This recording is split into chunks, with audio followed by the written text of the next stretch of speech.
everyone. Today in this lecture I am going to discuss ebook for maths panchayat account assistant 2020। चूँकि आपको पता ही है कि आपने ऑलरेडी जो मैंने आपको पीडीएफ प्रोवाइड किया था तो उसका डिस्कस अभी पेंडिंग था और यहाँ से हमारा जो स्टैटिस्टिक्स पोर्शन था उसमें भी 3 टॉपिक्स अभी पेंडिंग हैं और 3 टॉपिक्स में से 2 थ्योरेटिकल हैं और एक थोड़ा सा तकरीबन एक टॉपिक में 50% न्यूमेरिकल होगा जो मैं आपको पढ़ाऊँगा। ठीक है, जल्दी मैं आपको वो भी क्लियर करूँगा और जो थ्योरेटिकल 2 पोर्शंस हैं उसको मैं आपको पीडीएफ पे कंप्लीट करूँगा और अच्छे से एक्सप्लेन करूँगा जो आपको खुद ही समझ आएगा और उसमें इतना ज़्यादा कुछ नहीं है जो आपको समझ नहीं आएगा। तो मैं आपको वही पोर्शन कंप्लीट करूँगा जो उसमें आपका न्यूमेरिकल है और स्टैटिस्टिक्स की पीडीएफ जब आएगी आपको तो तब उसको डिस्कस करने की ज़रूरत नहीं है क्योंकि वो तो ज़्यादा थ्योरेटिकल है और मैंने आपको वो भी कंप्लीट किया है। तो लास्ट पे जो ये 2 टॉपिक्स होंगे थ्योरेटिकल जिनको मैं आपको नहीं पढ़ाऊँगा, ठीक है ना, तो वो मैं आपको वहाँ पे डिस्कस करूँगा पीडीएफ पे और आपका न्यूमेरिकल मैं आपको अभी पढ़ाऊँगा वो आपको पेंडिंग है क्योंकि हमारा एग्ज़ाम अभी तकरीबन 18 को होने वाला है। तो प्रोबेबली जो ऑलरेडी डेट शीट आया है उसके अकॉर्डिंग 18 को होने वाला है। तो मुझे इसलिए मैंने यहाँ से डिस्कस करने लगा ये जो पीडीएफ है मैथमेटिक्स की, क्योंकि अभी तो इतना टाइम नहीं है। मैं आपको लास्ट पे आपको इसका डिस्कस करूँगा और ये यहाँ से रिस्पॉन्सिबिलिटी भी है कि मैं आपको इसका डिस्कस करूँगा। तो क्योंकि ये फ्री बुक नहीं थी, इसको आपने इसको पेड किया है, पे किया है, तो इसलिए मुझे यहाँ पे डिस्कस करना है। ठीक है ना, तो आज से मैं आपको डिस्कस करूँगा और जल्दी से जल्दी इसको मैं ख़त्म करूँगा। ठीक है ना, तो यहाँ से अगर आपने अभी भी यहाँ से ई बुक नहीं है आपके पास तो आप इसको बाय कर सकते हैं। कैसे कर सकते हैं, आप यहाँ पे जो नीचे नंबर हैं यहाँ पे तो आप इस पर मैसेज करके, ठीक है ना, तो मैसेज करके आप ये व्हाट्सएप मैसेज करके मुझसे पूछ सकते हैं इसके बारे में। ठीक है ना, तो यहाँ से सबसे पहले इसमें सेट्स हैं, आप देख सकते हैं सेट्स पहला टॉपिक है मैथमेटिक्स का। तो आप यहाँ पे देख सकते हैं आज हमें इसका क्या डिस्कस करना है। देखो, अगर आपने अच्छे से पढ़ा होगा, जॉर्ज कंटर था, ठीक है ना, केंटोर, जिसने इसका कंसेप्ट दिया था सेट्स का, और जब मैंने आपको लेक्चर्स पढ़ाए मैंने आपको अच्छे से समझाया है। ठीक है ना, तो सेट की डेफिनेशन मैंने आपको पढ़ाया है। Set is a well defined collection of distinct objects. तो जैसे सेट ऑफ नेचुरल नंबर्स हैं, collection of students is not, यहाँ पे हाँ यहाँ पे करेक्शन है, कलेक्शन ऑफ, यहाँ पे कुछ ऐसा स्टूडेंट्स आप लिखो जो नॉट वेल डिफाइंड होगा। सपोज अगर हम यहाँ से इसको थोड़ा सा करेक्शन है, आप यहाँ पे लिखना collection of intelligent students is not a set, क्योंकि इंटेलिजेंट जो वर्ड है वो नॉट डिफाइंड है, वो वेल डिफाइंड नहीं है। तो इसीलिए यहाँ पे मैंने ब्रैकेट में लिखा different people have different opinion. तो डिफरेंट पीपल किस पे डिपेंड करता है, ये जो अगर हम यहाँ पे इंटेलिजेंट लिखेंगे, इंटेलिजेंट जो है ना वो डिफर करता है आपके ओपिनियन पे। ठीक है ना, तो इसीलिए collection of intelligent student set नहीं है, collection of natural number set है। ठीक है ना, तो इसके बाद यहाँ पे जो है दैट इज़ रिप्रेजेंटेशन, और आप खुद भी देख सकते हैं इस पीडीएफ में। तो आपको ज़्यादा कुछ नहीं पढ़ना है, ये इन शॉर्ट वर्ड्स में, प्रिसाइज वर्ड्स में, और आपको हर एक यहाँ पे डेफिनेशन मिलेगी, आपको एमसीक्यूज़ भी इस पे मिलेंगे, सब कुछ है इस पे। तो रिप्रेजेंटेशन ऑफ ए सेट जो है तो ये 2 किस्म का होता है, एक होता है रोस्टर फॉर्म और second one is set builder form. ठीक है ना, तो रोस्टर फॉर्म क्या होता है, तो रोस्टर फॉर्म वो सेट होता है, वो रिप्रेजेंटेशन होता है जिस सेट में हम हर एक एलिमेंट को रिप्रेजेंट करते हैं। जैसे अगर मैं यहाँ पे आपको सेट ऑफ नेचुरल नंबर्स लिखूंगा तो सेट ऑफ नेचुरल नंबर्स में हर एक एलिमेंट आएगा 1 2 3 4 5 6 7 8 एंड सो ऑन। इसको कहते हैं कौन सा form, roster form. And the another one is set builder form. Set builder form जो है ये नेक्स्ट फॉर्म होती है। ठीक है ना, आपकी मर्जी होती है कि आप सेट को किस फॉर्म में लिखोगे, whether that will be in roster form और सेट बिल्डर फॉर्म। यहाँ पे लिखा है in which we mention only one, bracket में मोर, मतलब ज़्यादा वेरिएबल या एक, ज़्यादातर हम एक ही वेरिएबल रखते हैं। तो फॉलोड बाय प्रॉपर्टी, इसके साथ एक प्रॉपर्टी होती है। जैसे यहाँ पे अगर मैंने सेट ऑफ नेचुरल नंबर्स लिखा 1 2 3 एंड सो ऑन, तो यहाँ पे मैंने यही सेट जो है सेट ऑफ नेचुरल नंबर्स वो मैंने यहाँ पे लिखा x such that wire x is a natural number. तो इसको कहते हैं प्रॉपर्टी। एक वेरिएबल मैंने पहले लिखा, बाद में इसकी प्रॉपर्टी लिखी, that is wire x is a natural number. X क्या है? एक्स नेचुरल नंबर है। तो ये जो सेट बिल्डर फॉर्म है ये आपके लिए इम्पॉर्टेंट नहीं था, क्योंकि इसमें आपको क्वेश्चंस नहीं आएंगे, आपको बस अगर डेफिनेशन पूछे जाएगी, ठीक है ना। तो इसलिए मैंने आपको वीडियो लेक्चर पे इसको ज़्यादा डिस्कस नहीं किया है। तो अगर आप यहाँ पे देखोगे कि एक्स है आपके पास, ठीक है ना, तो आप सोचोगे कि इतने यहाँ पे 1 2 3 4 एंड सो ऑन, इनके बदले हम सिर्फ एक्स क्यों लिखते हैं, ठीक है ना। तो ये जो वेरिएबल है ना एक्स, ये सब को रिप्रेजेंट करता है, मतलब ये 1 को भी रिप्रेजेंट करेगा, 2 को भी रिप्रेजेंट करेगा, 3 को भी रिप्रेजेंट करेगा।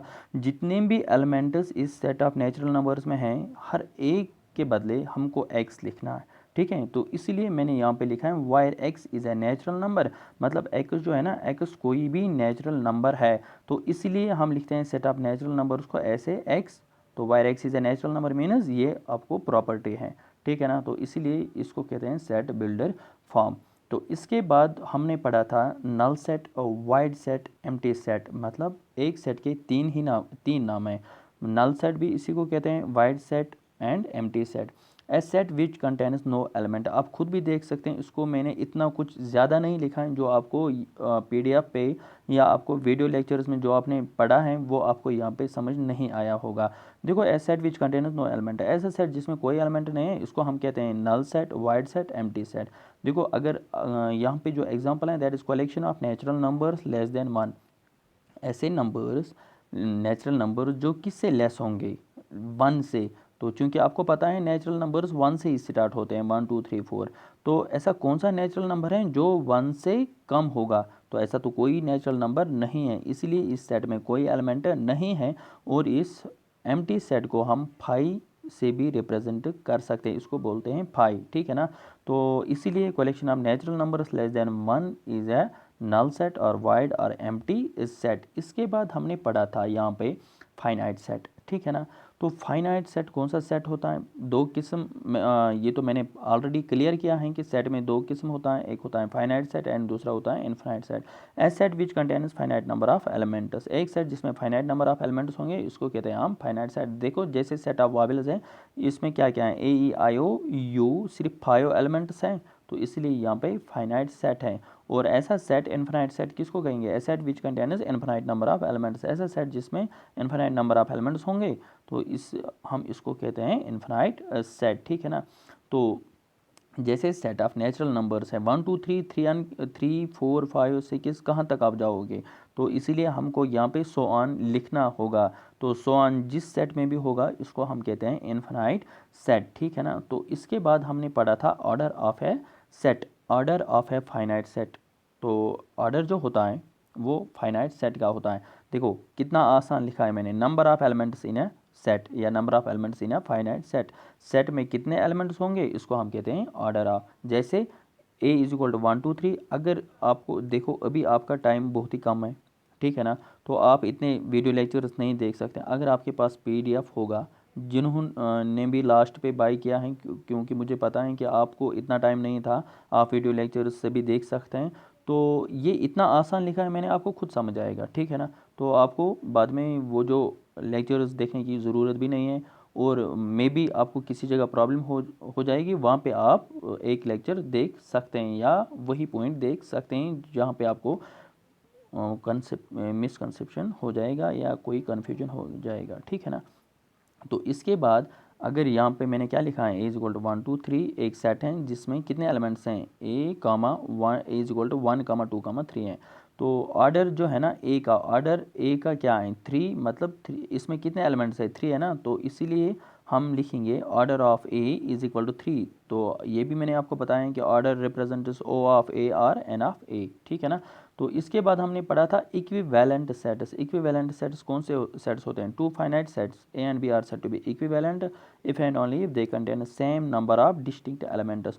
तो ऐसे सेट है ना, इक्विवेलेंट सेट, उन सेट्स को हम कहते हैं जिनमें बराबर नंबर ऑफ एलिमेंट्स होंगे। बराबर नंबर ऑफ एलिमेंट्स का मतलब है कि ऑर्डर दोनों का सेम होना चाहिए।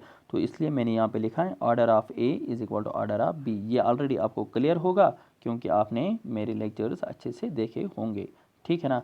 तो अगर मैं इसकी एग्जांपल लूँगा, तो अगर इसकी हम बात करेंगे A इज इक्वल टू 1 2 3, इसमें कितने एलिमेंट्स हैं, 3। अगर हम बी की बात करेंगे, इसमें कितने एलिमेंट्स हम रखेंगे, ए बी सी, तो इसमें कितने एलिमेंट्स हैं, 3, मतलब इसका भी आर्डर 3 है, इसका भी आर्डर 3 है, तो दोनों का आर्डर सेम है, तो हम इनको कह सकते हैं कि ये क्या है, इक्विवेलेंट सेट्स। और इक्वल सेट्स, इक्विवेलेंट सेट्स, यहाँ पे मैंने सबसे पहले इक्विवेलेंट लिखा, इक्विवेलेंट सेट्स, तो पहले ये इक्विवेलेंट होने चाहिए, मतलब नंबर ऑफ एलिमेंट्स दोनों में बराबर होनी चाहिए, are set to be equal. Equivalent sets को ही हम इक्वल सेट तब कह सकते हैं if and only if they have same elements, मतलब सेम एलिमेंट्स का मतलब है कि दोनों में सेम एलिमेंट्स होनी चाहिए। अगर एक में देखो 1 2 3 होगा, दूसरे में भी क्या होना चाहिए, 1 2 3, तब हम इनको कह सकते हैं कि ये क्या है, ये इक्वल है। मतलब आप पहले आर्डर चेक कर सकते हैं, देखो इसका भी आर्डर 3 है, इसका भी आर्डर 3 है, मतलब ये इक्विवेलेंट बन गया। अब इक्विवेलेंट के बाद इक्वल ये तब बन गया जब इसमें आप देख सकते हैं 1 2 3 है और यहाँ से भी 1 2 3 है, ठीक है ना। तो अभी आपने जो इससे पहले एग्जांपल देखा था, वो जो 1 2 3 है एंड ए बी सी है, वो इक्विवेलेंट सेट्स हैं और इक्वल सेट्स नहीं हैं, क्योंकि उनमें सेम एलिमेंट्स नहीं थे। तो इसके बाद अगर हम बात करेंगे सबसेट की, सबसेट होता क्या है, a set is a set to B subset of set B written as A subset B, ये ऐसे होता है, ठीक है ना, A subset B if and only if all elements of A are in B. तो ये आपको पता होगा कि हम सबसेट किसको कहते हैं। अगर मैं जल्दी से आपको बताऊंगा, तो अगर एक सेट 1 2 3 है, तो इसका सबसेट क्या, कौन सा सेट होगा। सपोज अगर हम बात करेंगे 1 2 की, मतलब ये जो है ना, ये सेट इस सेट का सबसेट है, क्योंकि इसमें जो एलिमेंट्स है ना वो तो इसमें भी हैं, तो इसीलिए हम इनको कहेंगे कि ये जो सेट है ना, अगर हम इसको कहेंगे बी, इसका नाम हम रखेंगे ए, तो which means B is a subset of A. आया समझ में। तो सबसेट होता है छोटा सा, एक सेट का अगर हम छोटा सेट निकालेंगे तो हम उसको कह सकते हैं कि ये क्या है, सबसेट। तो यहाँ पे कुछ इंपॉर्टेंट पॉइंट्स मैंने रखे हैं जो आपके एमसीक्यूज़ बन सकते हैं, और मैं भी इनका एमसीक्यूज़ किसी जगह रखा होगा। तो empty set is a subset of every set, ये इंपॉर्टेंट पॉइंट है। एम्प्टी सेट जो होता है वो हर एक सेट का सबसेट होता है। सपोज अगर हम बात करेंगे ए इज़ इक्वल टू 1 2 3 की, तो एम्प्टी सेट मीन्स 5 सेट जो है ना, आप इसको कह सकते हैं कि ये ए का सबसेट हैं। क्यों, क्योंकि 5 होता है वाइड सेट, इसमें कोई एलिमेंट नहीं है, तो इसीलिए ये ऑब्जर्वेशन जो है इससे हमें पता चलता है कि एम्प्टी सेट हर एक सेट का सबसेट होता है, ठीक है ना। तो इसके बाद यहाँ पे every set is a subset of itself, हर एक सेट खुद का सबसेट होता है। मतलब अगर हम बात करेंगे 1 2 3 की, यहाँ से क्या रखेंगे 1 2 3, तो ये तो सेम है ना, तो इसलिए हम कहेंगे ये जो सेट है ना 1 2 3, ये इसका सबसेट है। क्यों, क्योंकि इसमें जो एलिमेंट्स है ना 1 2 3 वो तो इसमें भी हैं, मतलब हर एक सेट खुद का क्या होता है, सबसेट। ये इंपॉर्टेंट पॉइंट है। Every set is a subset of itself, ये आपने देखा। The set of all elements of a given set A is called power set of A, तो and is denoted by P of A, ठीक है। तो अगर हम पावर सेट की बात करेंगे, देखो पावर सेट होता क्या है। सपोज अगर हम इसी एग्जाम्पल की बात करेंगे 1 2 3, अगर हम इसके सभी सबसेट्स निकालेंगे, कौन कौन सा निकलेगा, देखो अगर हम बात करेंगे 5 मीन्स एम्प्टी सेट एक है। अगर हम बात करेंगे छोटा सा सेट निकालेंगे जिसमें एक ही एलिमेंट रखेंगे 1, ये भी इसका सबसेट है। अगर हम बात करेंगे 2 की, ये भी इसका सबसेट है। अगर हम बात करेंगे 3, ये भी इसका सबसेट है। अगर हम बात करेंगे 1 2, ये भी इसका सबसेट है। तो कितने निकल सकते हैं, मैंने आपको इसके लिए फार्मूला भी दिया था जो आपको फिर से अभी रिवाइज हो जाएगा, ठीक है ना। तो अगर ये जो इसके सभी सबसेट्स हैं ना, सपोज अगर हम इसका नाम रखेंगे ए, तो इसके जितने भी सबसेट्स निकलेंगे अगर हम उनका सेट बनाएंगे, उनका सेट बनाने का मतलब है अगर हम इसको यहाँ से ब्रैकेट्स डालेंगे और यहाँ से ब्रैकेट्स डालेंगे, ये तो एक सेट बन गया है। सेट किससे बनता है, जब हम दो ब्रैकेट्स साइड में डालते हैं और हम इनको कहते हैं बाद में ये इसके एलिमेंट्स हैं। तो अब अगर हमने ब्रैकेट्स डाले तो ये जो बीच में सबसेट्स थे अभी, ये तो इसके एलिमेंट्स बन गए। तो इस सेट को जो आपने सबसेट्स का बनाया, इसको आप कह सकते हैं कि ये किसका पावर सेट है, ये ए का पावर सेट है। तो पावर सेट क्या होता है, set of subsets of A, ठीक है। पावर सेट ऑफ ए जो है ना, इसको हम डिफाइन करेंगे ऐसे कि इसके जो सबसेट्स निकलेंगे उनका अगर हम सेट बनाएंगे तो उसको हम कहेंगे ये किसका पावर सेट है, ये ए का पावर सेट है। तो इसलिए मैंने यहाँ पे लिखा है the set of all subsets of a given set ए, मतलब हमारे पास जो ए होगा उसको अगर हम सबसेट्स निकालेंगे उसको हम कहेंगे फिर यहाँ पे क्या लिखा है, set of all subsets. Subset जो है ना उनका अगर हम सेट बनाएंगे तो उसको हम कहेंगे पावर सेट ऑफ ए, और डिनोट हम कैसे करेंगे इसको, पावर सेट ऑफ ए। ठीक है, तो यहाँ पे सबसे इम्पॉर्टेंट पॉइंट जो है इस सेट्स में, और अगर इसमें कोई क्वेश्चन आएगा, ये सबसे पहले आपको देखने को मिलेगा, the number of subsets in a set is 2 raised power n if n is the order of A set. इसका मतलब है कि एक सेट में कितने सबसेट्स होते हैं, 2 रेज्ड पावर n। n क्या है, n सेट का ऑर्डर है। तो ऑर्डर मतलब a इज इक्वल टू 1 2 3, इसका ऑर्डर क्या है, सॉरी यहाँ पे ये 3 है, तो इसका ऑर्डर क्या है। अगर हमें देखना होगा कि ये जो सेट A है इसमें कितने सबसेट्स होंगे, तो आपको देखना है कि इसका ऑर्डर क्या है, इसका ऑर्डर 3 है। तो आपको यहाँ पे फार्मूला क्या कहता है, 2 रेज्ड पावर n, तो 2 रेज्ड पावर n मतलब ऑर्डर, ऑर्डर क्या है इस सेट का, इस सेट का ऑर्डर 3 है, तो 2 रेज्ड पावर 3 किसके बराबर है, 8। तो इसका मतलब है इस सेट में कितने सबसेट्स होंगे, इस सेट में 8 सबसेट्स होंगे। ठीक है ना, तो अगर आप सिर्फ इतना आप याद रखोगे, इस सेट का ऑर्डर क्या है 2, तो 2 को पावर क्या देना है, 2 रेज़ पावर 2, मतलब जहाँ पे n है वहाँ पे आपको 2 लिखना है। ठीक है ना, तो अगर कोई सेट ऐसे होगा 1 2 3 4 5, तो अगर आपको एग्जाम में कहा जाएगा कि इसमें कितने सबसेट्स होंगे, टोटल नंबर ऑफ सबसेट्स, तो आपको लिखना है 2 रेज पावर, यहाँ पे क्या आएगा, यहाँ पे आएगा जितने एलिमेंट्स इस सेट में हैं, तो कितने एलिमेंट्स हैं 5 है ना, तो आपको लिखना है 2 raise power 5 is equal to 32। ठीक है ना, तो ऐसे आपको सबसेट्स मिलेंगे। तो 2 sets A and B are comparable if and only if A is a subset of B और B is subset of A. दो सेट्स को हम कंपेरेबल कहते हैं अगर ए बी का सबसेट होगा या बी ए का सबसेट होगा, दोनों में से तो एक होना चाहिए, तब हम दो सेट्स को आपस में क्या कहते हैं, कंपेरेबल। ये डेफिनेशन है, ज़्यादा इसमें कुछ नहीं है। तो इसके बाद ऑपरेशंस है A union B means either A और बी। इसको मैंने अगर आपको याद होगा वीडियो लेक्चर में अच्छे से एक्सप्लेन किया है कि ए यूनियन बी का मतलब होता है आइदर ए और बी, दोनों में एक। ठीक है ना, दो भी हो सकते हैं, दोनों में एक कम से कम।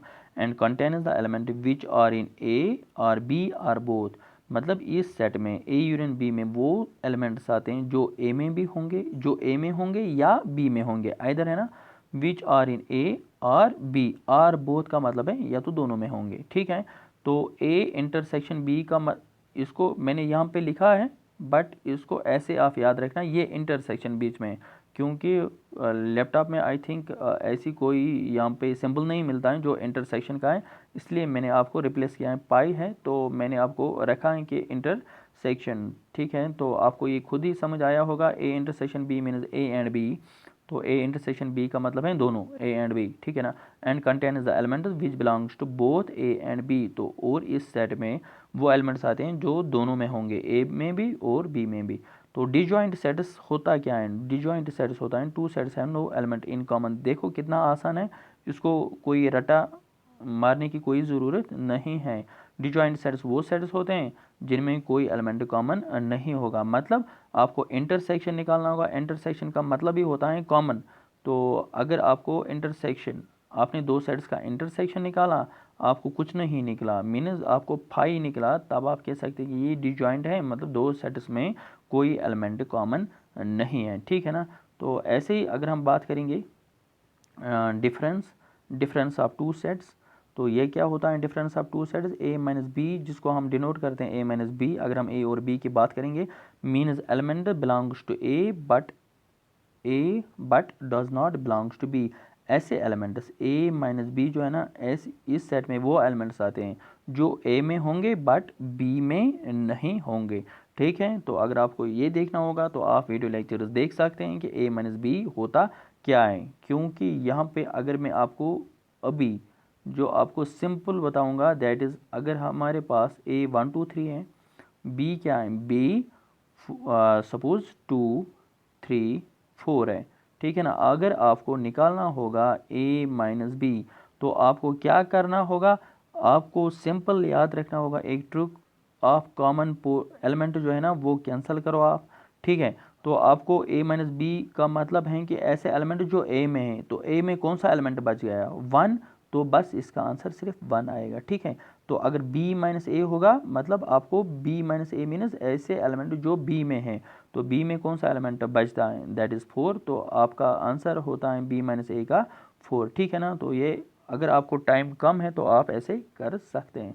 तो कॉम्प्लीमेंट ऑफ ए सेट मैंने आपको एक्सप्लेन किया है कि कॉम्प्लीमेंट होता क्या है। अगर ए कॉम्प्लीमेंट जिसको हम डिनोट करते हैं means elements belongs to universal set but not in A, तो ए कॉम्प्लीमेंट का मतलब होता है कि ऐसे एलिमेंट्स जो यूनिवर्सल सेट में हैं बट ए में नहीं है। मतलब अगर हमारे पास लास्ट पे यूनिवर्सल सेट 1 2 3 4 है, ठीक है ना, और एक सेट है ए इज इक्वल टू 1 2, तो अगर आपको ए कम्प्लीमेंट निकालना होगा तो ए कम्प्लीमेंट का मतलब है कि ऐसे एलिमेंट जो यूनिवर्सल सेट में है बट ए में नहीं है। मतलब ए में कौन कौन सा एलिमेंट नहीं है, तो सिंपल आप देखो ये जो ए है ना, तो ए कम्प्लीमेंट का मतलब होता है कि ये जो ए में एलिमेंट्स हैं इनके बगैर, तो इनके बगैर कौन कौन सा है, 1 2 के बगैर है सिर्फ ये दो एलिमेंट्स दैट इज 3 4, तो इसको कहते हैं ए कॉम्प्लीमेंट। और लास्ट पे मैंने आपको एक फार्मूला बताया था that is n of A union B, n of A plus n of B minus n of A intersection B, ठीक है। तो इस पे ये एप्लीकेशन है, ठीक है ना, एप्लीकेशन ऑफ सेट्स पे ये फार्मूला लगता है। और मैंने आपको ये जो एग्जांपल्स थे एप्लीकेशंस वो मैंने आपको वेन डायग्राम से सिखाया था, ठीक है। तो आई होप कि आपको सेट्स के जो लास्ट 2 लेक्चर्स हैं वो एप्लीकेशंस पे, तो आपको उनमें कोई प्रॉब्लम नहीं होगी, ठीक है ना। तो बस आज रखते हैं इस लेक्चर में इतना ही, मिलेंगे हम नेक्स्ट लेक्चर में। जब हम डिस्कस करेंगे नेक्स्ट लेक्चर तब हम इसके एमसीक्यूज़ करेंगे, ठीक है ना। तो बस, और हाँ ऐसे भी एमसीक्यूज़ हैं एक दो चैप्टर्स में जिनमें थोड़ी सी करेक्शन है, या तो इसकी जो आंसर की हैं उनमें आपको करेक्शन देखने को मिलेगी। ज़्यादा क्वेश्चन नहीं है, 2 3 होंगे आई थिंक, और या तो एक क्वेश्चन में आपको मिलेगी करेक्शन, ठीक है ना। तो इसलिए हमको ये डिस्कस करना ज़रूरी है। तो बस करेंगे हम नेक्स्ट लेक्चर में एमसीक्यूज़ डिस्कस। आज रखते इतना ही, मिलेंगे हम नेक्स्ट लेक्चर में, तब तक के लिए टेक केयर, अल्लाह हाफिज़।